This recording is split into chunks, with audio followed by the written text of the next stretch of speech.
नमस्कार। कर्क राशि सन 2025 कैसी रहने वाली है?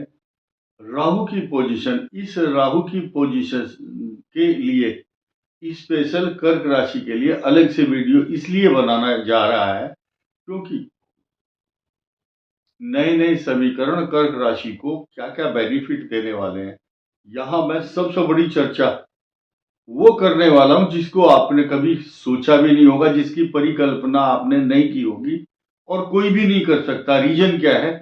हमारा अपना जो एक्सपीरियंस है 50 साल का, उसको हम थाली में परोसकर आपके सामने रखने वाले हैं और उन बातों की चर्चा करेंगे जो आपके लिए बहुत पॉजिटिव होने वाली है।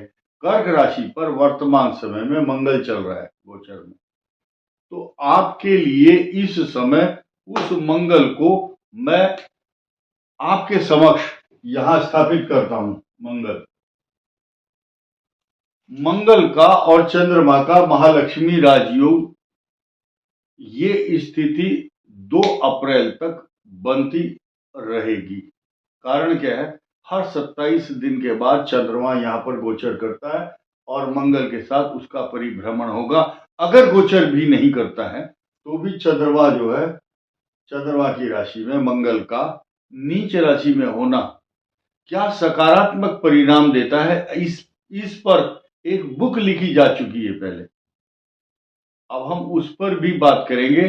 जो राहु है, इस राहु के लिए खास तौर से जो वीडियो बनाया जा रहा है और इस राहु का स्वभाव प्रभाव लक्षण क्या होगा अष्टम भाव पर, इस राहु को खास तौर से हमने लिया है यहाँ पर। लेकिन उससे पहले मंगल की चर्चा भी साथ के साथ करनी जरूरी है। आज की तारीख में मंगल कर्क राशि पर चल रहा है और ये 6 दिसंबर से 21 जनवरी 2025 तक रेट्रोग्रेड मोशन में यहां पर है। और रेट्रोग्रेड मोशन का मतलब यह हुआ कि कुछ प्रभाव इसका द्वादश और पंचम भाव का यह स्वामी है और आपके दसम भाव का भी है। लेकिन अगर आपकी कुंडली में जिन जिन लोगों की कुंडली में ये कैरेक्टरिस्टिक्स अगर स्पष्ट दिखाई दे रही है तो अपनी कुंडली देख सकते हैं। ये दसम भाव का स्वामी जब यहां बैठता है तो राजयोग देता है, उन्नति देता है। ये यहां नीच भंग कहलाता है क्योंकि यहां से चतुर्थ और लगन में बैठ करके सकारात्मक परिणाम देता है। यहां से नवम, यहां से चतुर्थ। ये एक लघु पाराशरी नाम का ग्रंथ है, उसको आप पहले अध्याय को खोल करके पढ़ सकते हैं और उसमें देखिए आपको मिलेगा वर्णन कि ये नीच राशि का मंगल सकारात्मक भाव देता है। और साथ ही साथ अगर किसी का चंद्र मंगल नीच राशि में हो तो ऐसे लोग विख्यात धनवान लोग माने जाते हैं। मैं किसी एक धनवान व्यक्ति का नाम लेकर के यहां चर्चा नहीं करना चाहूंगा, नहीं तो लोग बोलते हैं कि ये ऐसे ऐसे नाम ले रहे हैं। भारत में कुछ लोग हैं और विदेशों में भी हैं, उनकी कुंडलियां इस बात की पुष्टि करती हैं कि चंद्र मंगल का योग यहां पर शुभ प्रभाव देता है। लेकिन अब हम सीधे सीधे आ जाते हैं राहु पर। राहु ग्रह एक ऐसा ग्रह है जिसकी कोई आकृति नहीं है, जिसकी कोई स्वामी, किसी राशि का स्वामी नहीं है। राहु किसी घर का मालिक नहीं है और जिसे बोलते हैं ना कि ये जो राशियां हैं 12 राशियां, इनके स्वामी है 9 ग्रह, 7 ग्रह। ये राहु और केतु किसी भी राशि के स्वामी नहीं है। अब राहु छाया ग्रह है, इसका कोई अस्तित्व खगोलीय पिंड नहीं है, ना इसके ऊपर कोई उपग्रह जा सकता है क्योंकि ये छाया है। अष्टम भाव में बैठ करके इसके सकारात्मक भाव सुनिए। ये राहु मिथुन राशि में उच्च का होता है, ऐसा ज्योतिष शास्त्र में लिखा है। कन्या राशि में भी उच्च कहलाता क्योंकि ये बुध राजकुमार की राशि है, युवराज। लेकिन ये कुंभ राशि है शनि की। शनि वत राहु कुजवत केतु, यहां आयु की वृद्धि भी कराता है। लेकिन निर्मूल आशंकाएं, ये चूंकि कर्क राशि इमोशनल, हाइपर सेंसिटिव और बहुत सेंसिटिव राशि है। ऐसे व्यक्ति बहुत बड़े लड़ाई झगड़ों से बचते हैं। साथ ही साथ आप ये देखेंगे कि जब यहां पर मंगल की दृष्टि होगी और ये स्थिति 21 जनवरी 2025 तक है, तो इस दृष्टि से इस भाव को हम अच्छा नहीं कह सकते। सिर्फ प्लस पॉइंट एक ही है कि इनकम हाउस में आपके बृहस्पति चल रहा है। लेकिन पूरे साल 18 मई के बाद ये राहु आपको इतना बलवान बनाएगा कि आपकी जो विचार शक्ति है, डीप अन्वेषण करना और गहराई से हर चीज को सोचना,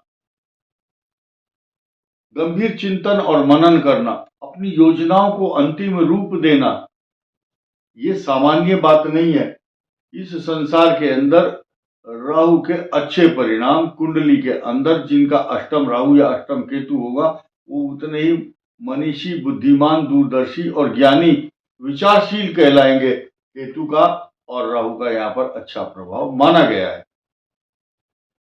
अब आपको अगर छोटी मोटी कोई चोट लगती है तो राहु को दोष नहीं देना, राहु बचाएगा, दीर्घायु भी करेगा, आपकी ऐसी योजनाएं बनाएगा जो आप बच पाएंगे परेशानियों से। मंगल की दृष्टि पर चर्चा करते हैं दोबारा इसलिए कह रहा हूं कि मंगल वक्र गति से यहां पर दृष्टि डालते हुए ये 21 जनवरी 2025 को डालेंगे दृष्टि, लेकिन तक उसके बाद फिर मिथुन में आएंगे। मिथुन में आने के बाद फिर इनका नया जो ठिकाना होगा वो 2 अप्रैल से 7 जून तक फिर यहां होगा। 2 अप्रैल से 7 जून तक फिर यहां होगा और 7 जून के बाद फिर इनका पदार्पण सिंह राशि में होगा और सिंह राशि में जाकर फिर इसको देखेंगे। यानी कि अभी भी और सिंह में जाने के बाद भी आपकी राशि को देखते रहेंगे। जोखिम भरे काम करने से कष्ट होता है, शास्त्र कहता है। मंगल का ये स्वभाव प्रभाव, क्योंकि मंगल की अष्टम मारक दृष्टि कहलाता है, तो इसकी गलती नहीं है अष्टम भाव की। मंगल के यहां पर दृष्टि होने से प्रॉब्लम है। तो उसके बाद 6 जून से लेकर 28 जुलाई तक यहां पर दृष्टि बनी रहेगी। ये भी सीधा दृष्टि डालता है अष्टम भाव पर। अब हम उन भाव पर भी चर्चा कर लेते हैं कि सप्तम भाव का स्वामी शनि भाग्य स्थान में होगा और द्वादश भाव में बैठे हुए बृहस्पति, क्योंकि भाग्य स्थान का स्वामी है और छठे भाव का स्वामी है, ये विदेश यात्रा का योग बनाता है। अगले वर्ष संतान से लेकर के संतान के लिए शुभ, बच्चों के परिवार के लिए शुभ, आपकी मैरिज लाइफ के लिए पॉजिटिव रेस्पॉन्स देने वाला रहेगा, क्योंकि बृहस्पति की दृष्टि यहाँ पर है। अब 14 मई तक, उस 14 मई के बाद फिर 18 मई को राहु यहाँ आएंगे, लेकिन बृहस्पति की फिर दृष्टि भी लाएंगे साथ में। एकदम बृहस्पति कर्क राशि के लिए वरदान बना हुआ। जब तक बृहस्पति की दृष्टि यहां है तब तक आप सुखी रहेंगे, और जैसे ही 14 मई को राहु यहां आएंगे तो राहु पर बृहस्पति की दृष्टि फिर यहां हो जाएगी, पॉजिटिव रेस्पॉन्स देगा। मैं एक नई बात यहां करने वाला हूं, विवाह के योग जिन वृषभ कर्क राशि के वालों के नहीं बने हैं, वृषभ राशि में बैठे हुए बृहस्पति का यहाँ पर दृष्टि होना तथा विवाह के योग बनाना, ये एक आपके लिए सकारात्मक पहलू है, पॉजिटिव है।